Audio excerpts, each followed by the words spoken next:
자, 이번에는 퀀텀 넘버에 대한 얘기예요. 여기에서 수소에 대한 어떤 그 슈레딩거라고 하는 사람의 방정식을 우리가 풀면서 이것을 만족하는 여러 가지 오비탈 함수들을 얻게 되는데, 이러한 각 오비탈 함수는 각각의 어떤 퀀텀 넘버라고 부르는 그러한 수들로 규정을 할 수가 있어요. 그리고 이러한 그 양자수라고 하는 이 퀀텀 넘버는 여러 가지 궤도함수들의 성질을 표현하는 그런 방법을 제시하고 있습니다. 그러니까 이거는 우리가 약속을 통해서 어떠한 그 의미를 함유하고 있는지를 봐야 돼요.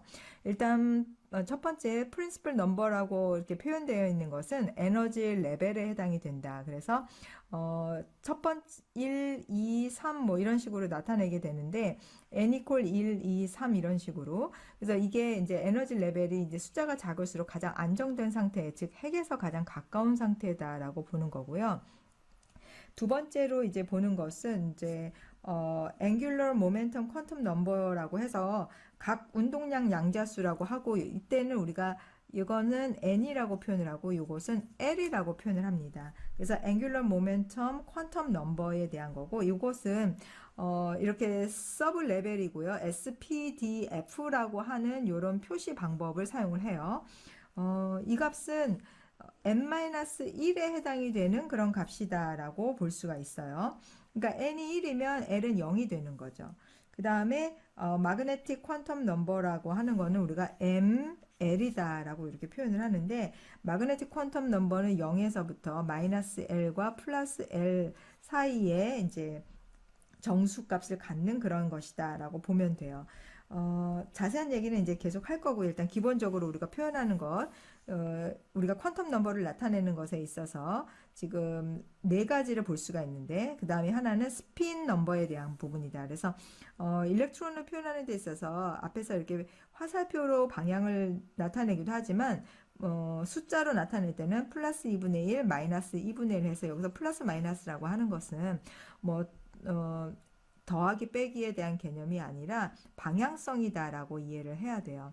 그래서 이러한 일렉트론 퀀텀 넘버를 사용을 하게 되면은, 전자의 퀀텀 넘버를 사용하게 되면은 일렉트론이 가지고 있는 어떤 독특한 유니크한 그런 성질을 나타내게 되고, 일종의 이제 뭐 주소에 대한 그 어드레스 같은 그런 부분이라고 보면 돼요. 그래서 파울의 프린시플을 우리가 하나 보면은 no two electrons in an atom can have the same four quantum number. 지금 퀀텀 넘버가 4가 있어요. 그러면 예를 들어서 첫 번째 껍질에 해당이 된다라고 보면은, 일단 1에 해당이 되는 이 프린시플 넘버는 같을 수가 있을 거예요. 그죠? 그래서 첫 번째 프린시플 넘버는 같을 수가 있습니다. 왜냐면은 뭐 에너지 레벨이 첫 번째인데 전자가 이렇게 채워질 수밖에 없으니까, 이렇게 채워진다고 하면, 그 다음에 두 번째 앵귤러 모멘텀 같은 경우에는 이거는 n-1이니까 둘 다 0에 해당이 되는 값을 가질 수가 있을 거예요. 그리고 세 번째 값은 마이너스 L에서 0, L에 해당이 되는 그런 값을 가질 수가 있는데, 예를 들어서 n이 1이다. 그러면 0, 마이너스 1, 1에 해당되는 그런 값을 뭐 가질 수가 있을 거예요. 근데 네 번째 스핀 넘버에서 보면은 스핀 넘버는 플러스 2분의 1 아니면 마이너스 2분의 1이거든요. 그러니까 이 네 가지의 어떤 양자수 중에서 세 개까지는 공통될 수 있지만, 네 번째 스핀 넘버에서는 하나는 플러스 2분의 1이고 하나는 마이너스 2분의 1, 즉 전자의 어떤 배양이 반대가 되기 때문에 두 개의 일렉트론이 있는 경우에 네 개의 퀀텀 넘버가 다 같을 수는 없다라는 얘기를 여기에서 하고 있는 겁니다. 자, 그래서 다시 보면은 n이라고 하는 거는 이제 쉘에 대한 부분이에요. 그래서 핵에서부터 이렇게 핵이 있고, 그 다음에 여기 전자가 채워지는 그런 쉘이다 그러면 첫 번째, 두 번째, 그 다음에 세 번째, 그러면 n이 1, n이 2, n이 3에 해당이 되는 그런 거. 그래서 쉘이 1, 2, 3이다 그러면 첫 번째, 두 번째, 세 번째의 어떤 전자 쉘에 해당이 되는 부분이다 라고 보면 되고, 이걸 우리가 n이라고 표현하는데 프린시플 퀀텀 넘버에 해당이 돼요.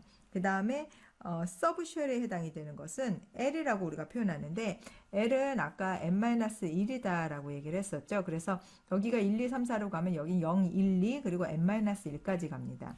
그런데 여기에서 얘기하고 있는 이 0, 1, 2라는 개념은 이게 뒤에 그림 모양으로 보겠지만 숫자의 0, 1, 2와는 관계가 없어요. 여기서는 숫자 0, 1, 2가 아니라 어떤 서브 쉘의 모양을 나타내는 것이다. 뭐 구형이냐, 아령형에 해당이 되는 거냐, 이러한 그 모양에 대한 부분을 이렇게 부호로 표현을 했다. 여기선 숫자지만 일종의 암호 같은 그런 거라고 이해를 해야 돼요. 그 다음에 ML이라고 하는 거는 이제 마그네틱 퀀텀 넘버라고 해서 여기에서는 자기 양자수, 즉 오비탈을 나타내는 것이다 라고 이제 볼 수가 있습니다. 그래서 특정 궤도 함수가 원자 내의 공간에서 어떤 다른 궤도 함수들하고 상대적으로 어떤 배양을 갖고 있는지를 나타내 주는 것이다. 이렇게 보면 되고요. 그 다음에 MS는 일렉트론 스핀에 해당이 돼서 플러스 2분의 1, 마이너스 2분의 1로 이렇게 각각 표현을 해주게 되는 거죠.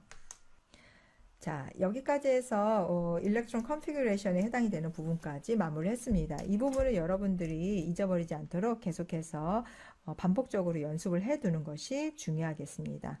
여러분들 수고 많았습니다.